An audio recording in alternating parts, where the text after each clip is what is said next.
Армысыз құрметті көрермен, бұл Тураби хабары және оның жүргізушісімен Сағат Хасан. Қазіргі таңда елімізде соттан тыс, дауларды соттан тыс шешу мәселесі өзекті тақырыптардың бірі болып табылады. Осындай дауларды соттан тыс шешудің тағы бір жолы дауларды төрелік арқылы шешу. Елімізде 18 төрелік ресми түрде тіркеуде өткен екен. Оның ішінде Атырау өңірінде бір төрелік құрылып ресми түрде тіркеуден өткен. Оның атауы Arbitration of Oil Capital жауапкершілігі шектеулі серіктестігі. Бүгін бізде қонақта осы төреліктің төрағасы Нұржігітова Гүлнар Молдиярқызы. Гүлнар Молдиярқызы, айтыңызшы, осы біздің өмірімізде төрелікті құру идеясы қайдан пайда болды? Сәлеметсіздер ме? Рахмет сұрағыңызға.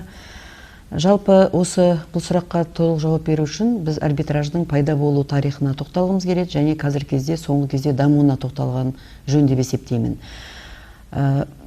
Арбитраж туралы заң, ол қазақ тілі мәтінінде төрелік туралы заң деп аталады, бірақ енді халыққа түсінікті болу үшін ары қарай да енді арбитраж, төрелік деп араластырып айта беретін болармыз.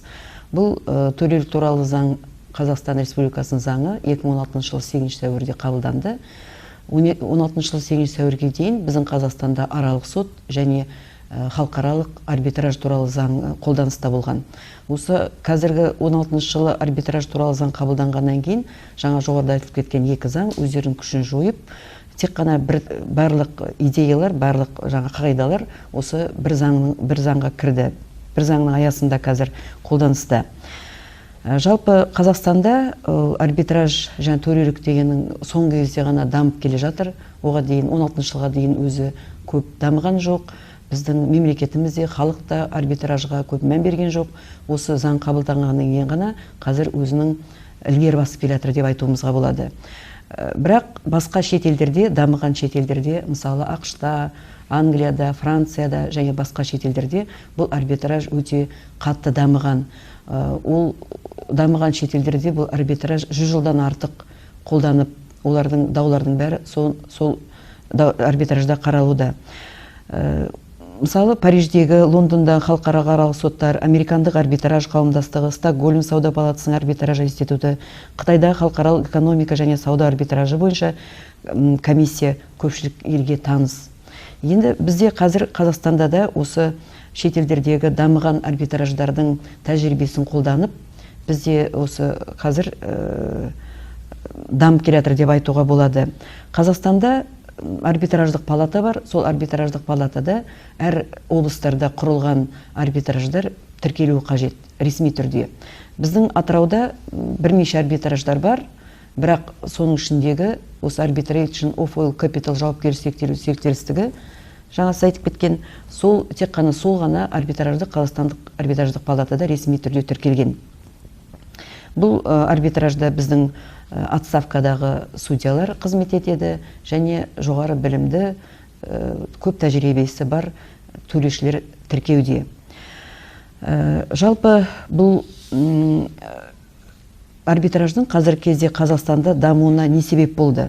Ең алдымен ол біздің Қазақстандағы нарықтық экономиканың дамуына байланысты, кәсіпкерлердің бостандығы, мемлекеттің инвестициялық мақсатымен байланысты. Себебі біздің Қазақстанда қазір инвесторлар көп, кәсіпкерлік жақсы дамып келе жатыр.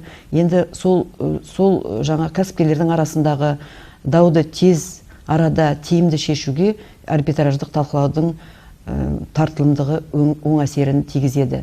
Сондықтан қазіргі кезде осы арбитражды ары қарай дамыту ол ең бір өзекті мәселенің біреуіне жатады деп есептеп отырмыз. Рахмет. Енді айтыңызшы, осы мемлекеттік соттарда іс қарау мен төрелікте іс қараудың айырмашылықтары қандай? Ең бірінші айырмашылығы ол тараптар арбитрді өздері таңдайды.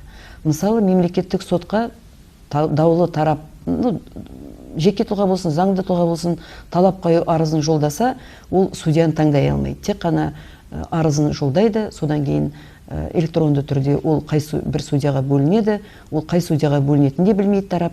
Ал біз арбитражда бұл төрешіні арбитр деп айтуға да болады, немесе төреші деп айтуға болады. Даулы тараптар өздері таңдайды арбитрді. Бір арбитр қарай ма, жоқ әлде 3 арбитр қарай ма, 5 арбитр қарай ма, оның санында өздері таңдайды. Енді мына арбитраж туралы заң бойынша бұл арбитраж екі түрлі құрамда. Бір арбитрдің қатысуымен немесе алқалы қарау деп аталады. Егер де бір арбитр қарайтын болса, онда ол бір арбитрға міндетті түрде жоғары заң білімі қажет. Ал алқалы арбитраж қарайтын болса, онда тек қана сол арбитраж талқылауының төрағасы ғана жоғары заң білімді болады, ал қалған төрешілерге ондай талап қойылмайды. Осы жерде бірден мен төреші болу үшін, арбитр болу үшін қандай талап қойылатындығын айтып кеткім келеді. Арбитр болу үшін ол Қазақстан Республикасы азаматы болуы да мүмкін, шетел азаматы болуы да мүмкін, немесе азаматтығы жоқ азамат болуы мүмкін, оған ешқандай бұл жерде айырмашылығы жоқ. Жасы 30-дан асуы керек, жоғары білімі болу қажет, және еңбек өтілімі 5 жылдан артық болу керек, ең 5 жыл. Сондай жағдайда төреші ретінде әрбір азамат өзі таңдай береді.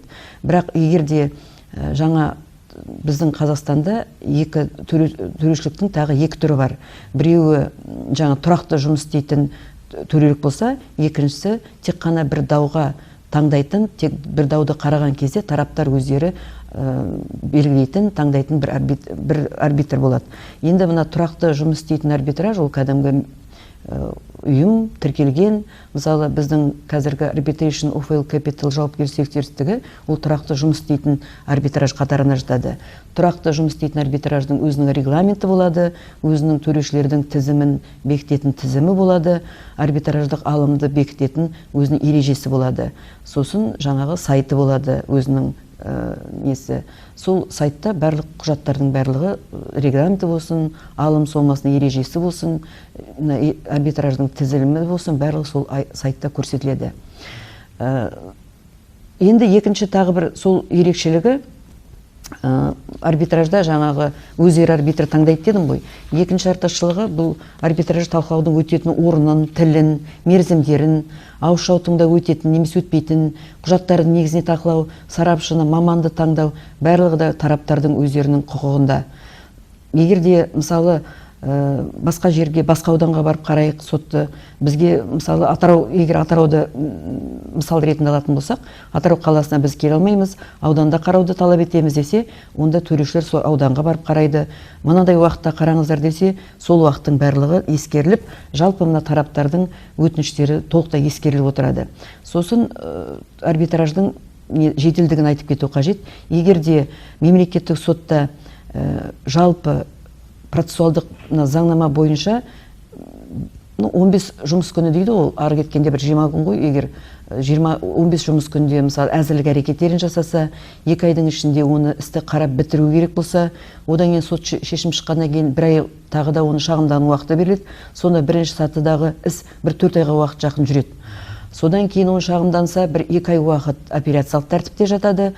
Одан кейін ар жағында 6 айдың ішінде жоғары сотқа жазу керек. Жоғары сотты алмағанның өзінде де апелляциялық тәртіпте қаралғаннан кейін күшіне енеді ғой сот шешімі. Соның өзінде тараптар 7-8 айға дейін уақыттарын жоғалтып жүреді. Ал арбитражда қаралғанда, мысалы, егер тараптар 15 күннің ішінде қарап беріңіз, немесе 30 күннің ішінде қарап беріңіз десе, сол уақыттың ішінде егер де біз соны істің көлеміне қарай сол күнде сондай уақытта бітіруге мүмкіндік бар деп есептейтін болсақ, онда сол 15-20 күннің ішінде бітіреміз. Бірақ регламент бойынша біздікі 30 жұмыс күннің ішінде қаралуы тиіс. Сонда біздің ең көп деңгейдегі мерзім 30 жұмыс күннің ішінде біз істі бітіруіміз керек. Содан кейін арбитраждың шешімі бірден енді күшіне енеді, ары қарай орындалуға жатады. Енді ол бөлек тақырып қой. Сонда енді төрелікке жүгінгісі келген адам немесе заңды тұлға неден бастау керек? Қалай жүгіну керек? Қайда бару керек? Бұл төрелік, жалпы мына төрелікке талап қою арызын жолдау, мына сотқа талап қою арызын жолдауға ұқсайды. Азаматтық процестің кодекстің талаптарына келеді. Бірақ төрелік азаматтық процестік кодекспен өзі қолданбайды, оны басшылыққа алмайды. Тек қана өзіміздің регламентіміз бар.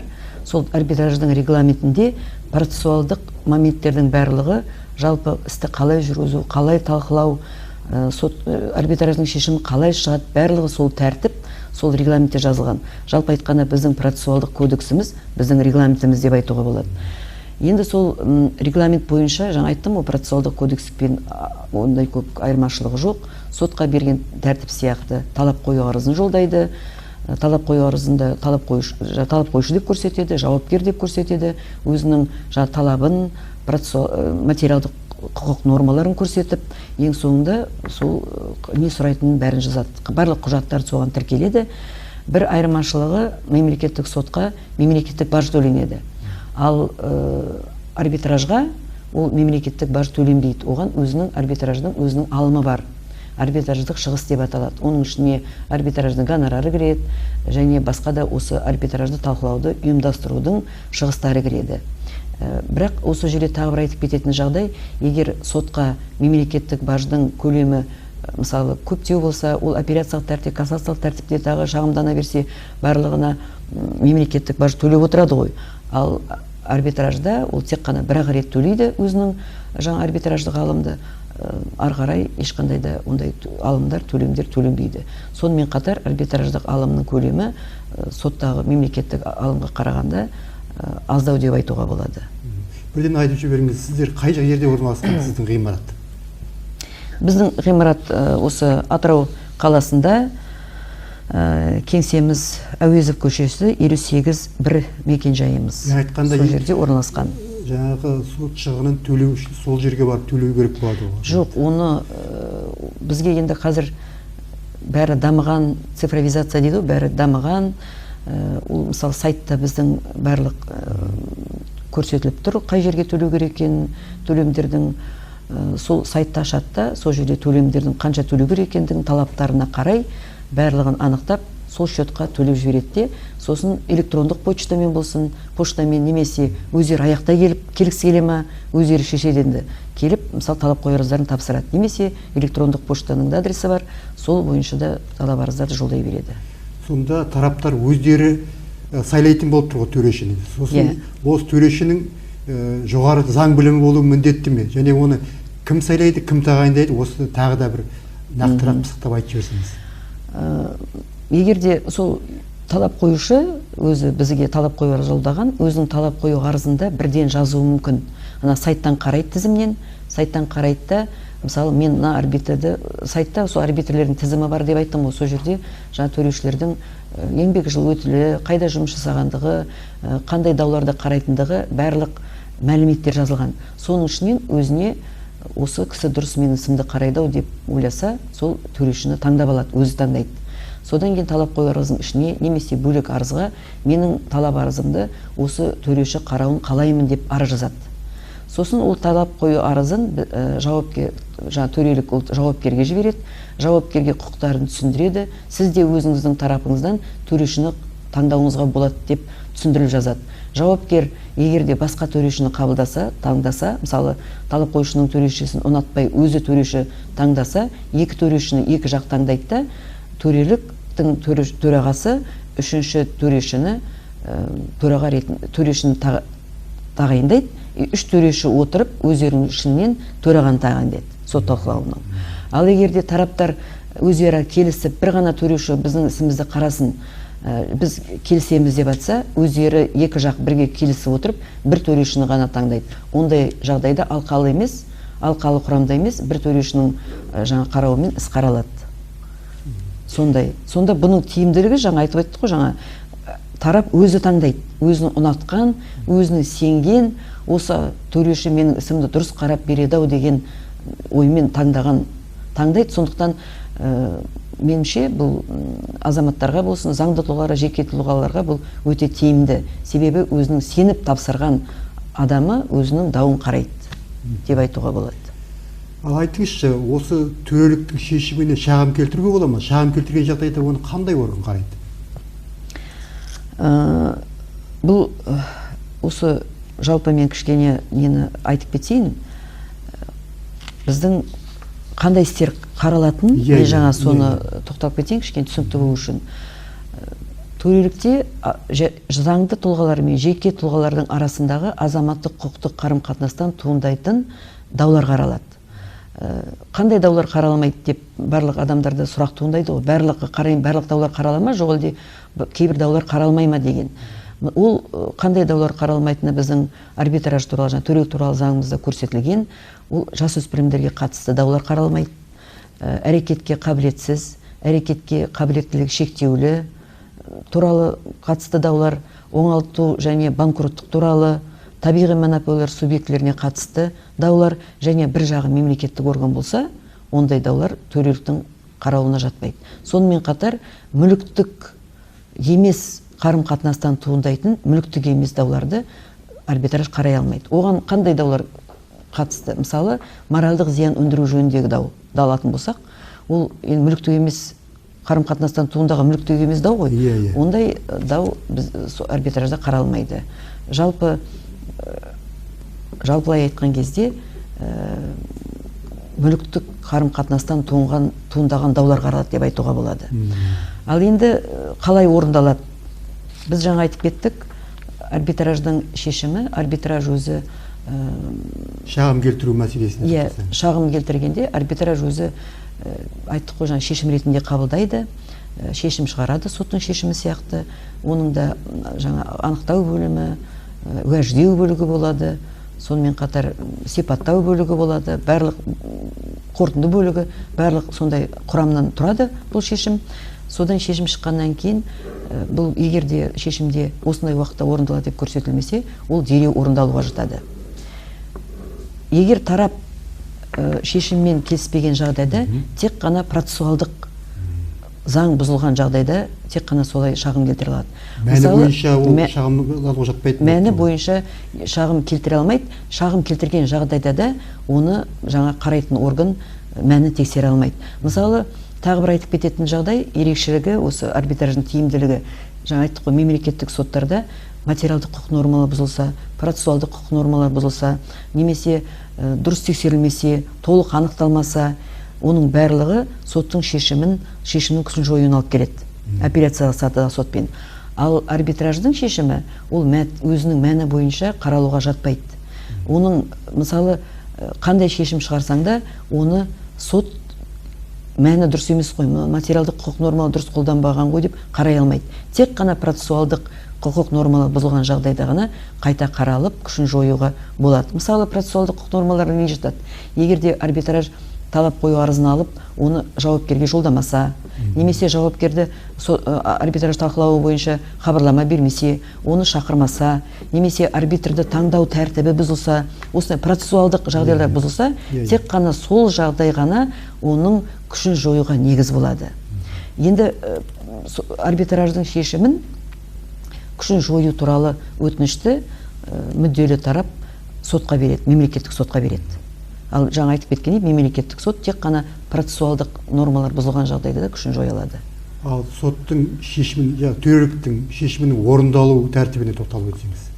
Орындалу тәртібі бұл төреліктің шешімі шыққаннан кейін тараптарға жіберіледі, бір 5 күннің ішінде дайындалып жіберіледі. Сосын тараптар, егер кімнің пайдасына шешілген болса, тарап сол шешімді алып атқару парағын шығару жөнінде сотқа, мемлекеттік сотқа арыз жолдайды.